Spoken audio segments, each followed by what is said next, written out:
Imagine finding a place, right, where anything you've ever wanted, your deepest desires, they're just laid out for you. But what if the price wasn't money? Not even like hard work. What if it was something way more personal, chillingly personal? What if the cost was literally years shaved off your life? Or maybe even worse, your memories, like the precious ones, even the people you love. So today, we're doing a deep dive into this ancient, really sinister market. It exists totally outside normal time and space. And the currency, it's terrifyingly intimate. Our mission is to unpack this whole thing, pull back the curtain, look at its origins, how it works, its insidious mechanics. And maybe most importantly, we want to arm you, give you the knowledge of how someone might just survive it if they had to.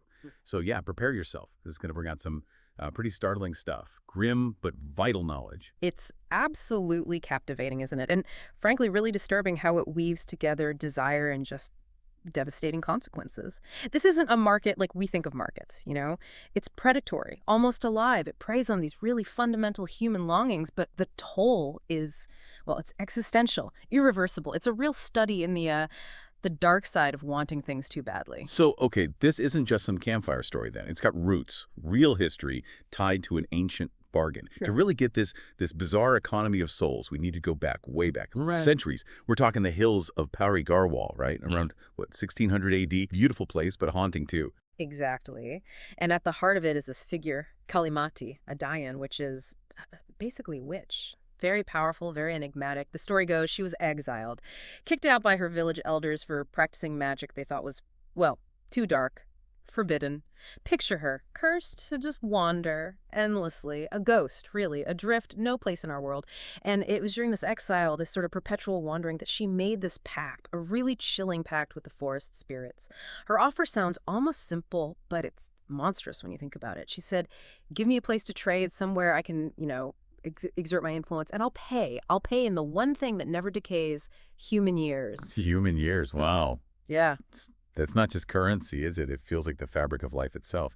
What does using that as payment tell us about the market's real nature, its underlying purpose? Oh, it tells us everything. It's absolutely key to understanding the horror. Because that very night, from that unholy bargain, the first Pishahat, the demon market, it just shimmered into existence. It's spectral, not fixed in one spot. And it only shows up between midnight and exactly 3 of Festil 17 a.m. And only on the new moon. Now, the human year's currency, it's not symbolic, not at all. Yep. It reveals the market's ultimate parasitic goal. It's basically a life support system, a direct life-draining siphon. Every single transaction, it isn't just buying something, it's a literal life sentence. You're feeding something bigger, unseen. It means the market itself, and through it, Kalimari gets its power, its existence, its immortality from the life force of its customers. This isn't about money. It's about survival, eternal power, all at the complete expense of others. Just monstrous growth. Okay, this is where it gets genuinely unsettling for me. If you somehow end up inside this bazaar of souls, market of lost time, what's actually there? What kind of vendors are we talking about? What are they selling in a place where your lifespan is the only thing they accept? And, what desires are they targeting? Oh, the vendors are just as insidious as their wares. Each one is designed to hit a specific weakness, a specific longing. First, you might meet Booty Bai. She sells what she calls love potions. Sounds romantic, right? But they're not. They work by transferring the lifespan of the person you desire to you. So their love, their devotion literally drains their life away. Slowly, agonizingly. Oh my God, that's grotesque, turning love into a fatal drain. Exactly. Imagine realizing that the love you craved is actually killing the person you care about. Their devotion becomes a death sentence. Okay, what else? Who else is lurking there? Then there's Nakti Ram. He deals in these, gold teeth, but they're grotesque. Each one has the name of a dead person inscribed on it. Tiny inscriptions. They're not just morbid souvenirs, they're anchors to mortality. When you buy one, maybe you think you're buying luck or protection, but the price is always part of your life. You're basically exchanging your lifespan for the borrowed, maybe tainted luck of someone who's already gone. A cold reminder. And you mentioned a third one, Chudal Ma. Yes, Chudel Ma. Perhaps the most viscerally disturbing. She specializes in haunted dolls. And the horror isn't just, it's possessed. It's how it works. The dolls themselves visibly age. They decay, get old, while the owner gets younger. Wait, what? Younger? Yes, your life force is literally siphoning into the doll, animating it, making it age as you regress. You watch your own vitality drain away, manifesting as this grotesque reverse aging process in this thing. It's a physical countdown. Okay. And the payment? How does that even work if it's years? Is there like a creepy cash register or something else? It's completely ironclad, merciless. There are 3 absolute rules. First, no bargaining ever. The price is fixed. Yeah. Years off your life, non-negotiable, set by, well, whatever forces run this place. No appeals, no discounts, just the start cost. Right. Fixed price. What's rule 2? Second, absolutely no returns. Once you buy, it's final. Done. The only conceivable way to undo it is to sacrifice a family member's memory. Sacrifice a memory? What does that even mean? That means they forget you, or they forget crucial moments you shared. Poof. Gone from their mind like you never existed in that part of their life. I don't even know. That sounds maybe worse than losing the years. Being erased from someone's mind. It's an insidious choice, isn't it? A truly horrifying catch. And the third rule? Third rule, no sampling, no just looking. Curiosity is expensive here. Even just a quick sniff of one of Booty Buy's perfumes, just a whiff, that'll cost you 6 months. Instant. 6 months for a sniff. 6 months, gone. No free trials. The market is always probing, always looking for an opening to take its price. So it's not just the creepy stuff they sell and the awful payment. Yeah. The place itself is dangerous. The layout works against you. That just adds this whole other layer of dread, like a psychological maze on top of everything else. Precisely. It's not static. The market actively changes. Paths shift, corridors twist right in front of you. It wants to disorient you, trap you. The air is thick, too. It smells sickly sweet, like decay and old incense. And you hear whispers, guttural whispers. Seems like they stick to your skin. And as you're wandering, lost, probably getting desperate, you might see landmarks. Like the Lantern of Lost Faces. Lost Faces? Yeah. Its flames aren't normal flames. They writhe. They twist into the shapes of screaming mouths. Silent screams. They say it mirrors the torment of others who got lost there, their essence consumed. Each flicker is like a cry. Each shadow a warning. Okay, that's genuinely nightmarish. And you said landmarks? Plural. Oh, yes. Keep going deeper. You might catch your reflection in the mirror of half-lives. And this isn't a normal mirror. It shows you decaying in real time. As you shop? No. Yes. You see yourself wrinkle, sag, wither right there. An accelerated preview of your end. Imagine staring at that. The psychological impact is immense. It can paralyze you, just drain your will to escape. I can't even imagine. And there's more. There's the Well of Whispers. This is supposedly where you get change, not coins, obviously. The change comes in the form of stolen childhood memories. Stolen childhood. You lean over, maybe hoping for something, anything, and you might see your happiest memories just vanish. Your first bike ride, a pet you loved, a parent's hug, drawn from your mind. It's designed so even if you get out physically, you leave a piece of yourself behind, changed forever. So these aren't just abstract horrors. You mentioned cases, real people, what actually happened to them. This makes it so much more concrete and terrifying. These cases are the grim proof. They show the real power. Take the bride's necklace back in 1989. A young woman, hopeful, desperate for good luck for her wedding, right? She bought what she thought was just a beautiful necklace from Nakti Ram. The very next day, things started going wrong, horribly wrong. Her wedding photos, they showed her aging, rapidly, shockingly fast. While the necklace, it stayed perfectly shiny, almost glowing, like it was feeding. Oh, wow. So what happened to her? By her first anniversary, just 1 year later, she was gone. Looked like a 90-year-old woman. Her life force just drained. And the necklace is apparently in the Almora Museum now. People say it's still warm, always warm to the touch. A macabre reminder. Like chilling, truly chilling. And it's not just some old story, right? You said this stuff still happens, even now. Absolutely. It adapts, finds new victims, new ways. Look at 2021. There's this YouTuber, Ria Malhotra. Maybe looking for clicks, maybe just morbidly curious, who knows? Yeah. She decided to film her visit to this field people said was strange. Empty, but weird things happen there. Her video log, they recovered it later, it's terrifying. Starts at 0.00, normal field, nothing there. Then, at 0.33, subtly the stalls just blink into existence around her. You can almost feel the air change. Wow, she filmed it. Yeah.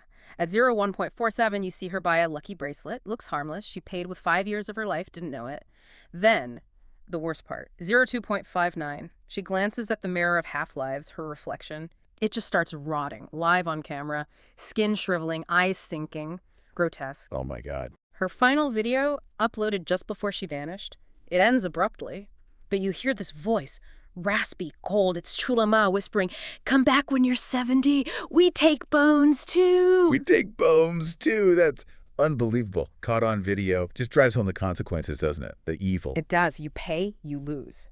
Profoundly. Oh, why? What's the real point of it all? Beyond just these awful individual deals, there has to be something bigger driving it, right? It feels like a system. You're absolutely right. There's a deeper layer.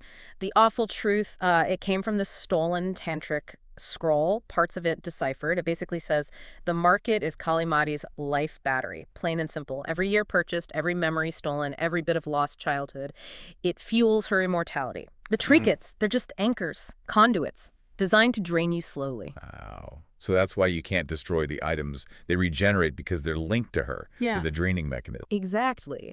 And it explains why the market often pops up after disasters, catastrophes. People are desperate then, vulnerable, much more likely to make a deal, any deal, unknowingly offering themselves up as fuel. Desperate customers. Yeah. More fuel. Makes a horrible kind of sense. And the most chilling part, remember the vendors, why they all seem slightly off. It's their eyes. They all have the same eyes. Kalimati's eyes.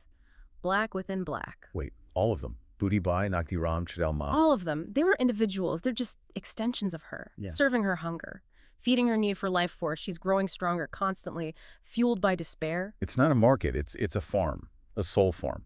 Just sheer calculating malevolence. Okay, okay.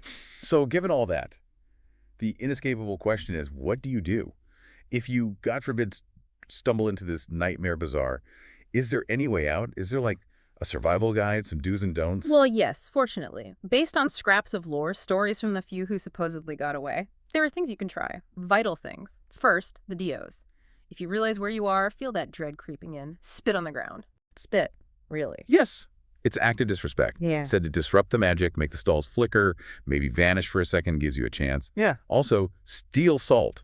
Find a stall, any stall, grab some salt. Steal it, not just have it on you. Steal it from the market itself. Salt is a purifier, right? Yeah. Breaks magical contracts in many traditions. Taking it is thought to sever the market's hold on you, its energetic tether. And if you have the presence of mind and know it, reciting the Hanuman Chalisa backward is said to confuse the spirits there. Create chaos, disruption, buys you time to run. Wow. Okay, those are intense, primal almost. Spit, steal salt, recite backwards. Got it.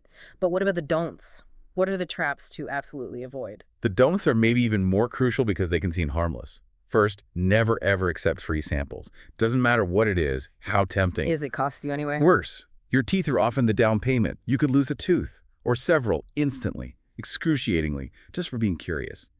Second, and this is hard, try not to make eye contact with the vendors. Why? What happened? They can see your lifespan.